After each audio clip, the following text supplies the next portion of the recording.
D'autres mondes se cachent sous la surface de la Terre. Ils sont enfouis à l'abri des regards, perdus dans le temps. Parfois, des vestiges refont surface et nous donnent un aperçu de ce passé lointain. On a un crâne là, c'est clair. En bas à droite, regarde, qu'est-ce que t'en penses? Difficile à dire, un bout de la partie inférieure du crâne. Cette histoire commence avec la découverte d'ossements non identifiés. Il s'agit certainement de la fondation du Une équipe de paléontologues va tenter de découvrir à qui ils ont appartenu et quand. Alors on a un repère temporel, c'est un bon début. Ouais, pas mal. Ces ossements ont été retrouvés au Kansas. Cet État était autrefois recouvert par la mer.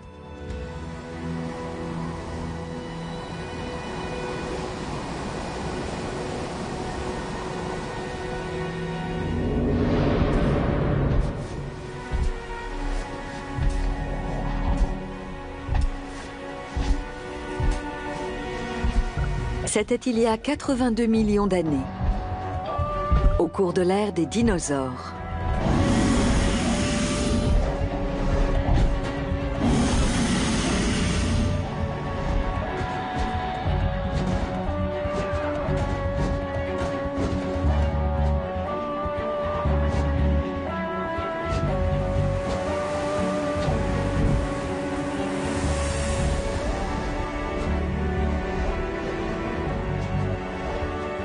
Mais les géants terrestres n'étaient pas les seuls à peupler la planète.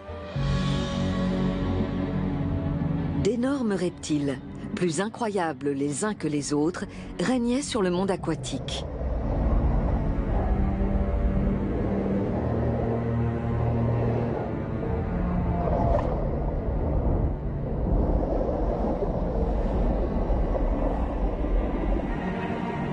À cette époque, les fonds marins étaient plus dangereux que jamais. La survie y était une lutte de chaque instant.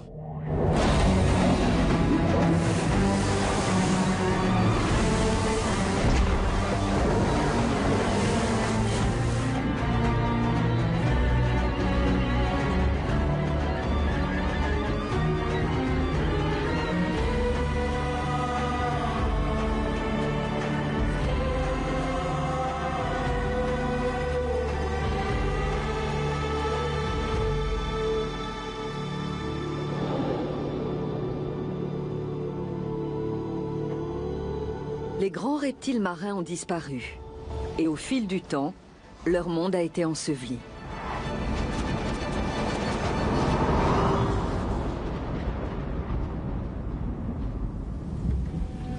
Pourtant, personne n'est à l'abri d'une rencontre avec l'un de ces monstres marins.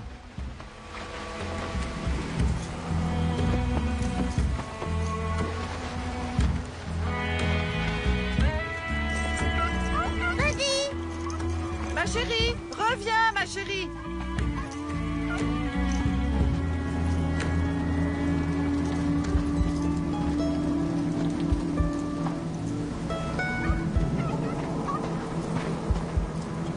Sans prévenir, le passé peut refaire surface.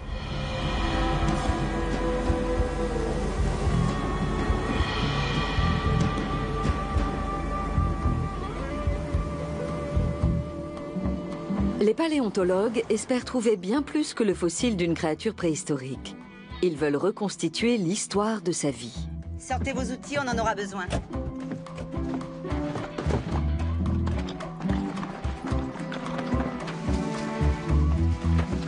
La pluie a lavé une partie de la craie et nous a exposé le crâne. C'est absolument génial. Allez, venez. Cette trouvaille exceptionnelle les enchante. Il s'agit d'un Dolichorhynchops, communément appelé Dolly.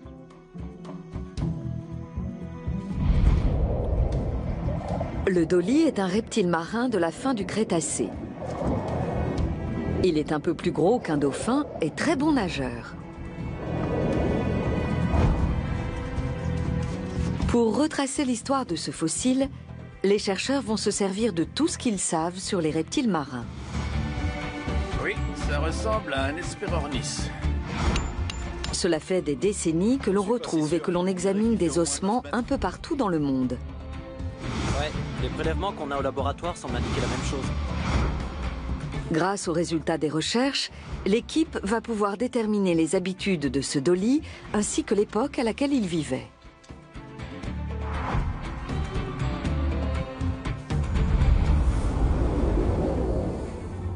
Au temps des dolly, le climat était plus chaud, le niveau de la mer était plus haut et beaucoup de régions étaient encore immergées.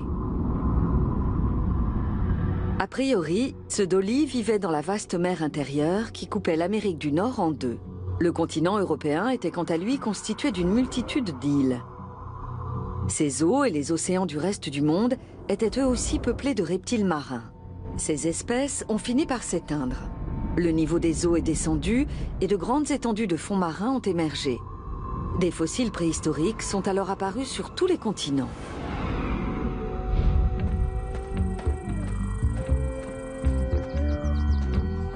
Une découverte faite en Australie nous donne des indices sur le début de la vie de ce dolly. Il semble qu'on retrouve ces fossiles selon un schéma régulier. 95% des fossiles qu'on trouve ici sont des os de jeunes créatures. Le nombre de petits ossements trouvés dans cette ancienne zone de haut fond suggère que les reptiles marins s'y réunissaient pour donner naissance à leurs petits. C'est ainsi que l'histoire de ce dolly a commencé en Amérique du Nord. Cette créature, sur le point de mettre bas, est une femelle d'Olicorynchops. Elle donne naissance à un mâle de 45 cm qui est de la même couleur que sa mère.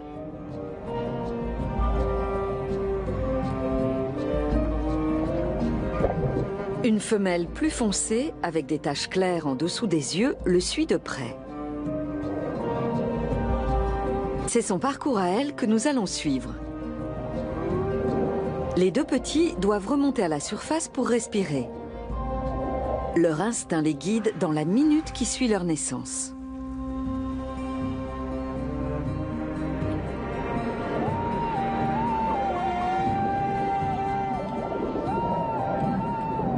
La petite femelle et son frère commencent immédiatement à apprendre l'art de la survie. Ces compétences leur seront indispensables quand ils quitteront le confort des hauts fonds pour s'aventurer en pleine mer. Si elle survit au péril de ce voyage, elle reviendra ici pour donner naissance à ses propres petits. Elle a déjà de la concurrence pour se nourrir. À commencer par l'Hesperornis, un oiseau qui ne sait pas voler, mais est pourvu d'un bec rempli de dents pointues.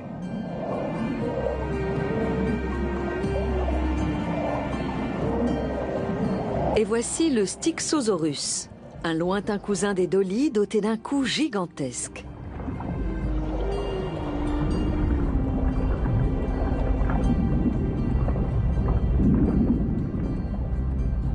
Les adultes peuvent mesurer jusqu'à 10 mètres de long.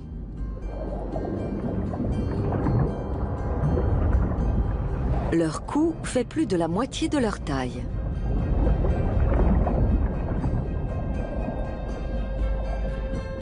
Leur morphologie ne leur permet pas de nager aussi vite que les dolly, mais elle est idéale pour attraper les poissons.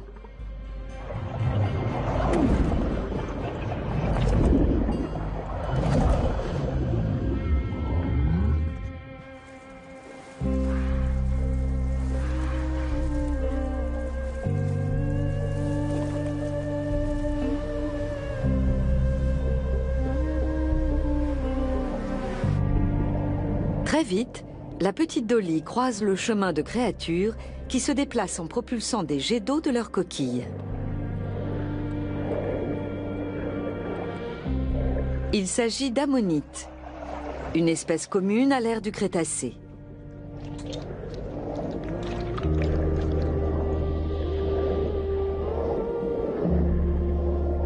Leur coquille est une armure en béton. Mais ce n'est pas leur seul moyen de défense. La petite femelle s'approche d'un peu trop près et reçoit un jet d'encre en pleine face.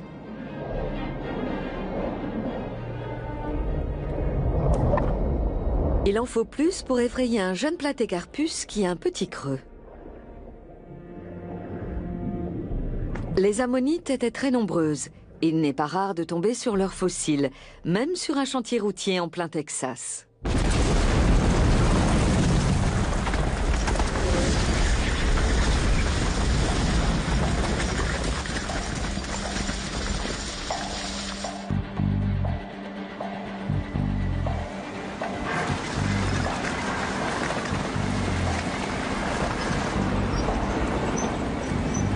Des ammonites, en grand nombre. Qu'est-ce que ça donne, maman? Il existe plusieurs espèces d'ammonites et on sait à quelle période la majorité d'entre elles vivaient. Elles sont donc d'excellents marqueurs temporels. Identifier une ammonite permet de dater les fossiles retrouvés à proximité. Elles ont ainsi permis de situer les dollies dans la longue histoire des reptiles marins. Celle-ci a commencé il y a environ 250 millions d'années au cours du Trias, lorsque les reptiles terrestres se sont adaptés à la vie aquatique. Leurs pattes sont progressivement devenues palmées, puis se sont transformées en nageoires. Certains étaient aussi dotés de carapaces très élaborées. Pendant le Jurassique, leur évolution a continué. Pour voir dans les grandes profondeurs, les yeux de certaines espèces ont atteint la taille d'une assiette. Les superprédateurs ont grandi en taille et en puissance jusqu'à la fin du Crétacé, à l'aube de la disparition des dinosaures. C'est justement à cette époque que vivait le Dolichorynchops. Plusieurs mois se sont écoulés. La femelle et son frère sont en pleine adolescence. Ils vivent encore dans les hauts fonds, à l'abri des énormes prédateurs qui rôdent dans les eaux plus profondes. Pour le moment, ils s'entraînent à attraper leur proie préférée. Ils raffolent d'un poisson proche du hareng, l'Ancodus.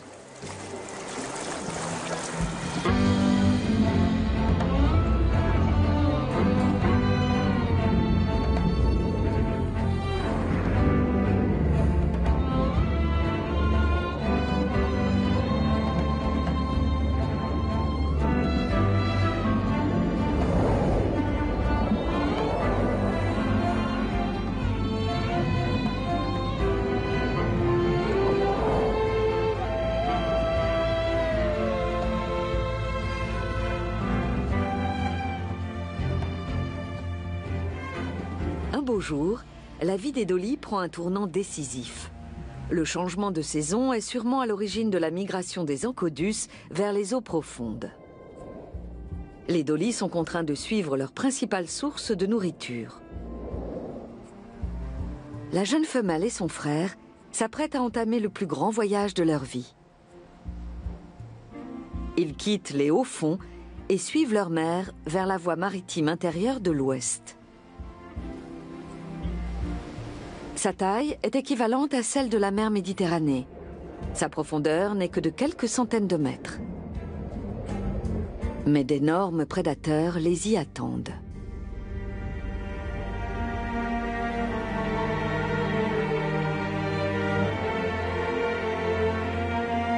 Les restes de ces prédateurs sont le meilleur moyen de confirmer leur présence. Et la région est un vaste cimetière de fossiles. Petit à petit, l'action du vent et de la pluie fait apparaître ces trésors cachés.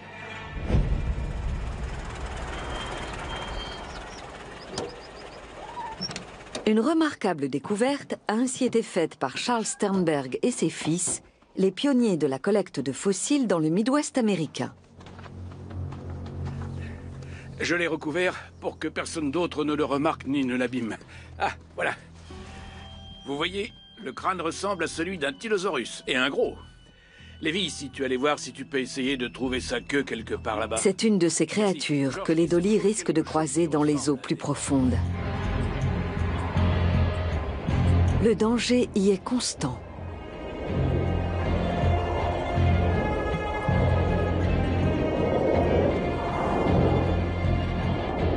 Le Thuzototis est un énorme chasseur, similaire au calmar géant d'aujourd'hui. Il mesure jusqu'à 9 mètres et abonde dans la mer intérieure.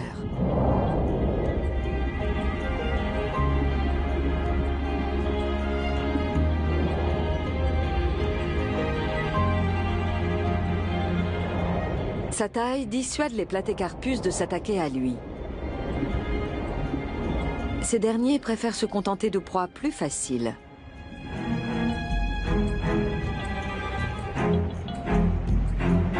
Le Platecarpus est une bête féroce. Mais il n'arrive pas à la cheville de son impressionnant cousin, la fameuse créature des Sternberg.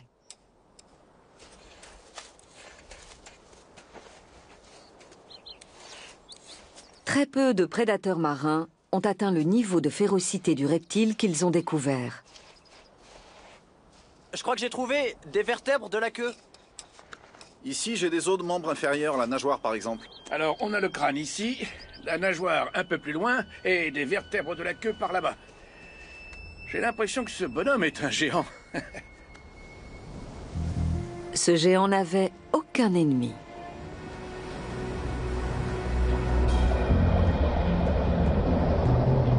Un grand reptile nommé Tylosaurus. C'est l'une des créatures les plus grandes et les plus brutales de tous les temps. Le fossile d'une bête de la même famille nous en apprend davantage. Alors, vous avez trouvé quelque chose? Waouh, qu'est-ce que c'est? Venez voir, on a trouvé un truc incroyable. C'est dingue. C'est géant, j'en crois pas mes yeux. Tu l'as mesuré? Ses yeux faisaient la taille d'un pamplemousse. 1,50 m. 1,50 m là? Sa mâchoire et son palais étaient dotés de dents pointues parfaitement adaptées à la capture de ses proies.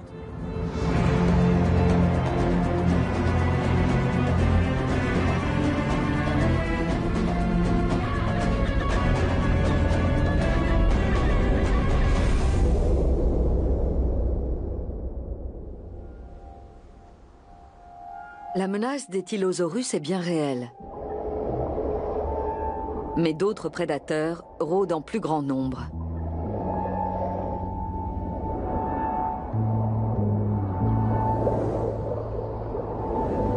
Pour un poisson, le Xifactinus est colossal. Il peut mesurer jusqu'à 5 mètres de long.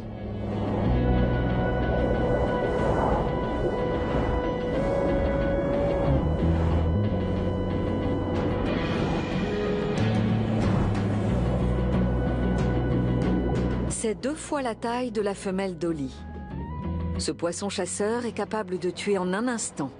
Et ce jour-là, l'un d'entre eux a frappé.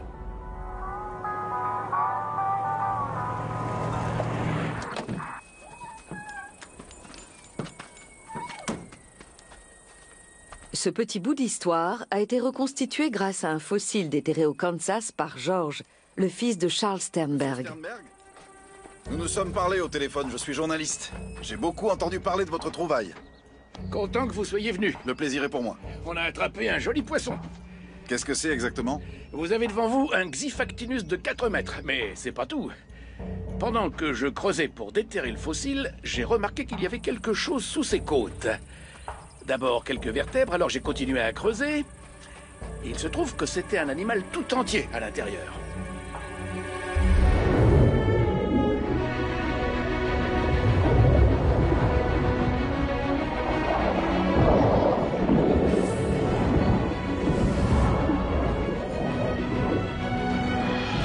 La victime était un Gylicus de près de 2 mètres. Une proie tellement grosse que l'avaler a été fatale au Xifactinus.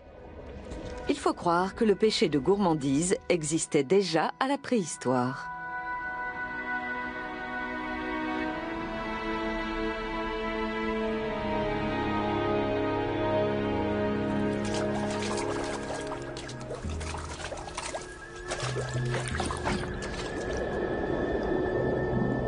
Plusieurs semaines ont passé. Les Dolly sont maintenant loin des côtes. Ils s'aventurent dans des eaux qui, de nuit, offrent un spectacle magique. La phosphorescence du plancton microscopique illumine les fonds marins.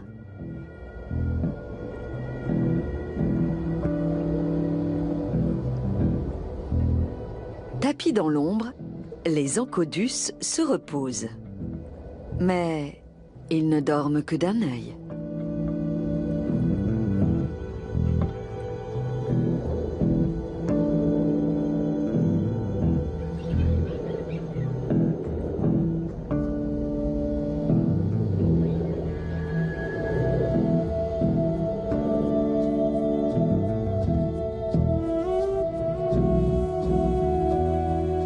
dessous, des ammonites à coquille droite sont en pleine reproduction.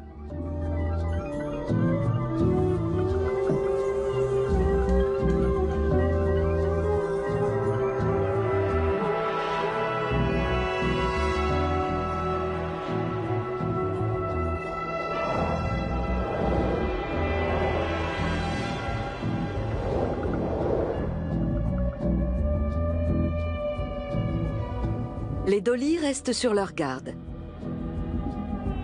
Malgré leur prudence, un prédateur est sur le point de semer le trouble dans leur rang.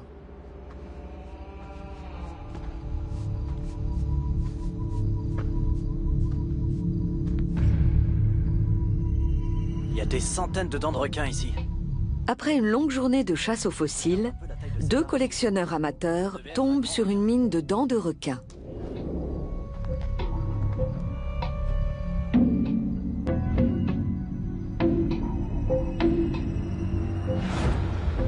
Il est très courant d'en trouver dans le monde entier.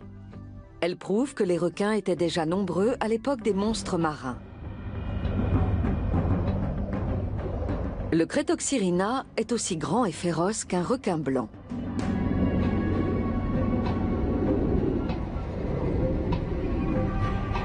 Il découpe ses victimes en petits morceaux à l'aide de ses dents aiguisées comme des rasoirs.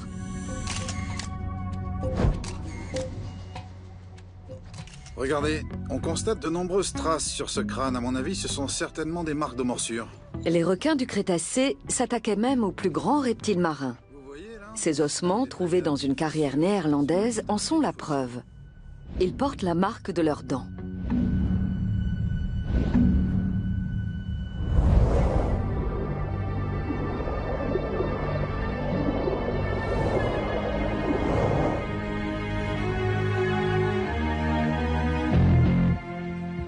La femelle et son frère sont dans le radar de ce requin.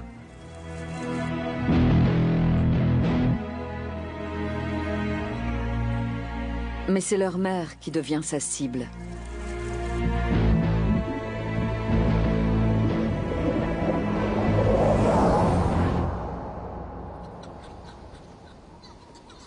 Leur mère n'est plus de ce monde.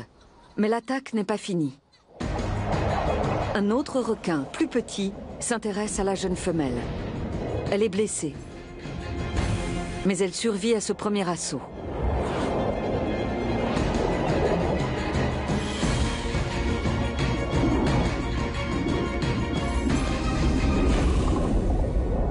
Le petit requin n'a pas cette chance.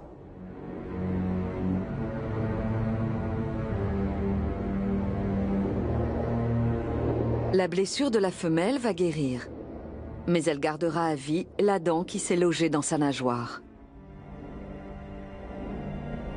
Les 2 jeunes doivent reprendre la route sans leur mère.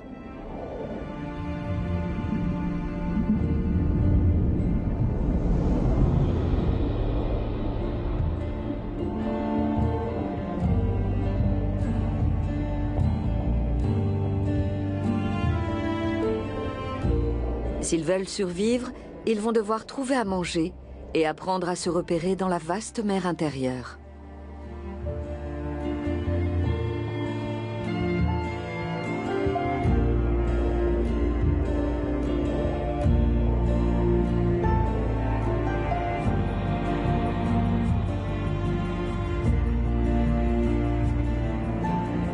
Ils finissent par apercevoir une scène qui leur est familière. Un banc d'Encodus poursuivi par d'autres dollies.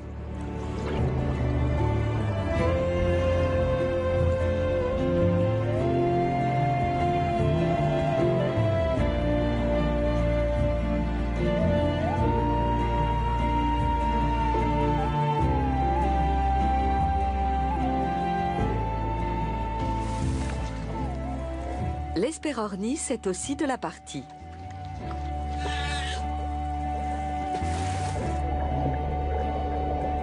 Mais dans ces eaux, presque personne n'est à l'abri.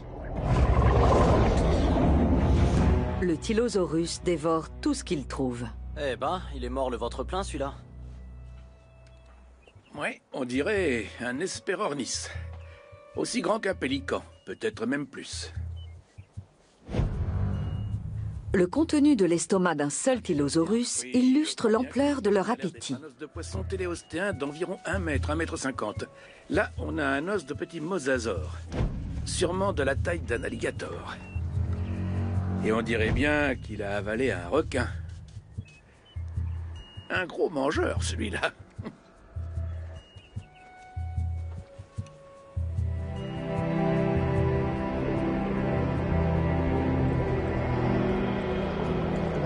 Pendant des semaines, les Dolly continuent leur périple. La cicatrisation de la nageoire blessée suit son cours autour de la dent de requin.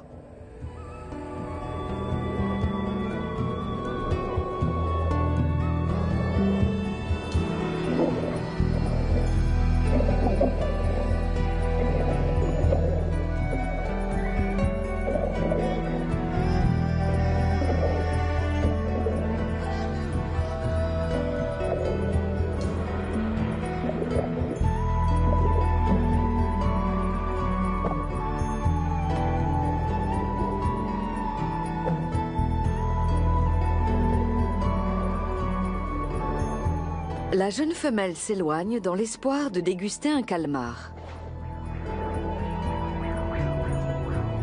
L'un d'entre eux se réfugie au milieu d'une colonie de crinoïdes, les cousins préhistoriques des étoiles de mer.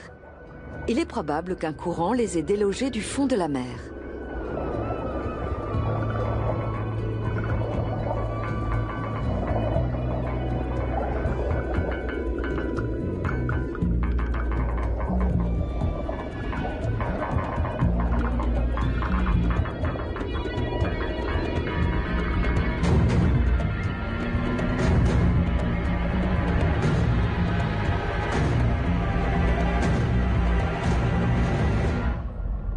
La femelle devient à son tour la proie d'un géant marin.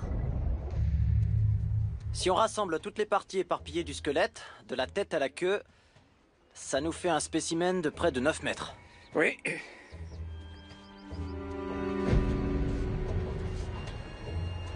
Il y a quelque chose dans son estomac.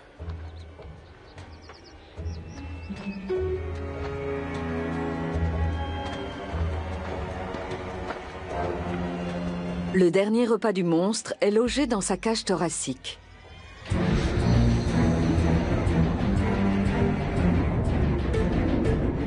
Les Dolly sont rapides. Le Tylosaurus doit attaquer par surprise s'il veut en capturer un.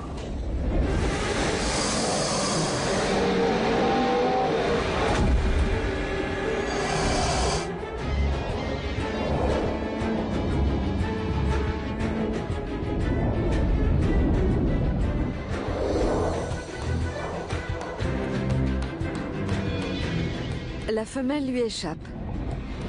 Mais son frère ne le voit pas venir à temps.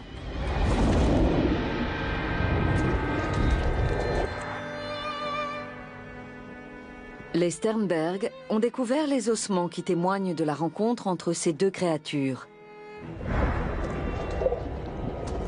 Mais pourquoi ce prédateur est-il mort aussi peu de temps après avoir mangé le Dolly ?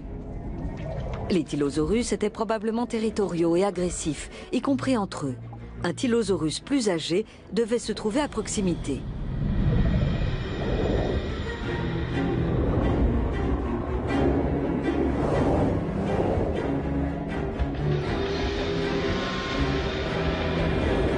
Le jeune Tylosaurus sent qu'il est menacé, mais sa fuite est ralentie par l'énorme repas qui lui pèse sur l'estomac.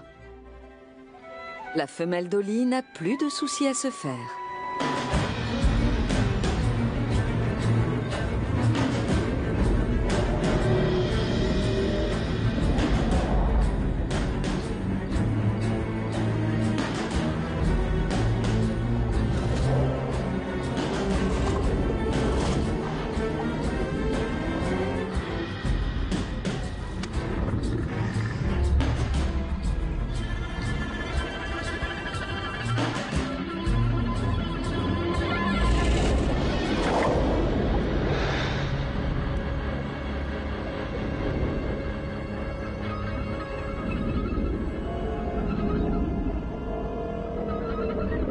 Le jeune Tylosaurus est mortellement blessé.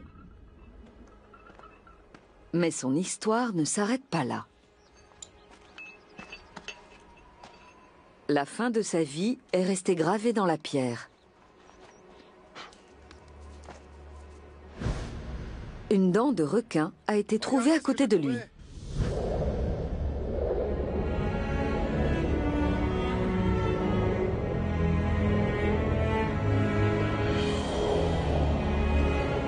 La femelle Dolly reprend le voyage avec les siens. À son tour, le Tylosaurus va servir de repas.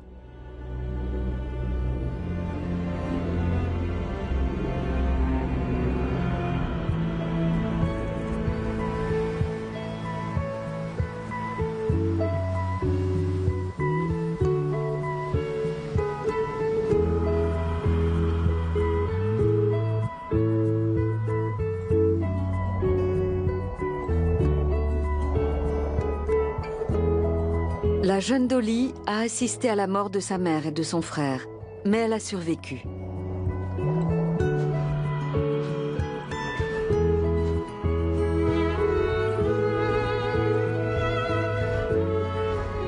Chaque année, les reptiles marins se réunissent à nouveau dans les hauts fonds pour mettre bas.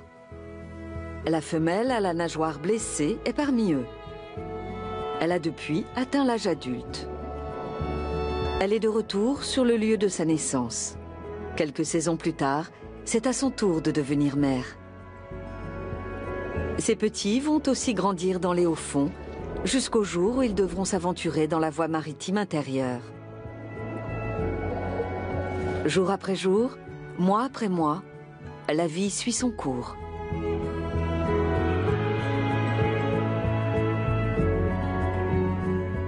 Elle donne naissance à plusieurs portées de petits Dolly. Sous ses yeux, ils grandissent et finissent par prendre leur indépendance. Puis arrive une année où la femelle ne trouve plus la force de finir la migration. Par une journée tranquille, affaiblie par la vieillesse, elle s'éteint en douceur.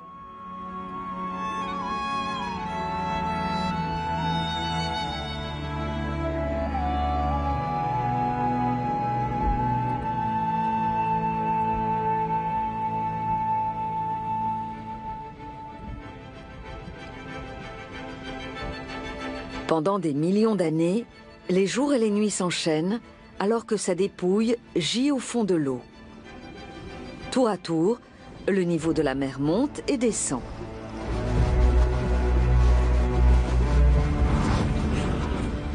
Dans le monde entier, les continents évoluent.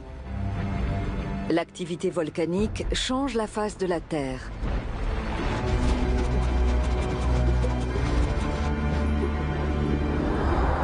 De nouvelles espèces apparaissent, d'autres s'éteignent.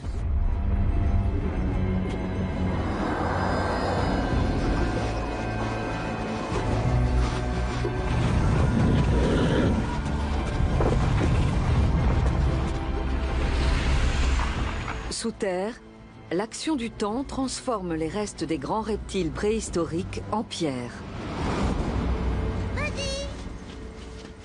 Puis ils finissent par refaire surface. Celui-ci, sous une pluie d'été. C'est bien ce que je pense. Le dernier à avoir trouvé quelque chose de la sorte, c'était Bonheur, en 1952. Ça pourrait être un squelette complet. Comment est-ce qu'on va le déterrer? On va peut-être devoir le plâtrer entièrement et l'extraire dans son plâtre. Hé, venez voir un peu ça.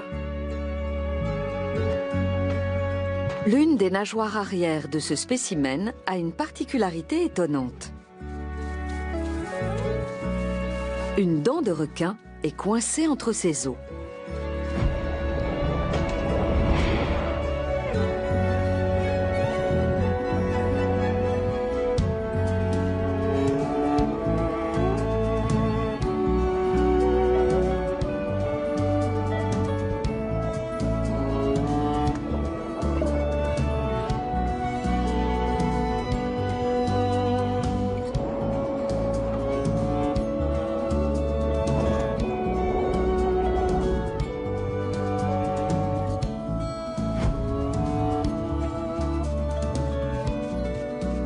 « 82 millions d'années plus tard, la femelle d'Olicorinchops est de retour pour raconter son histoire.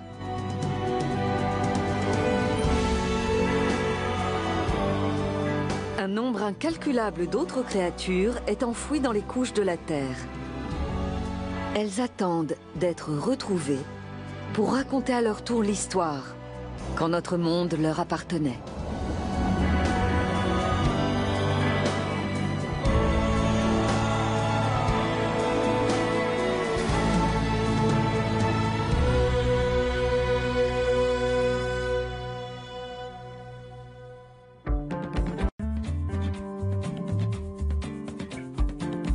À suivre, l'Odyssée de l'espèce, le docu-fiction fabuleux qui nous emmène à la rencontre de nos premiers ancêtres.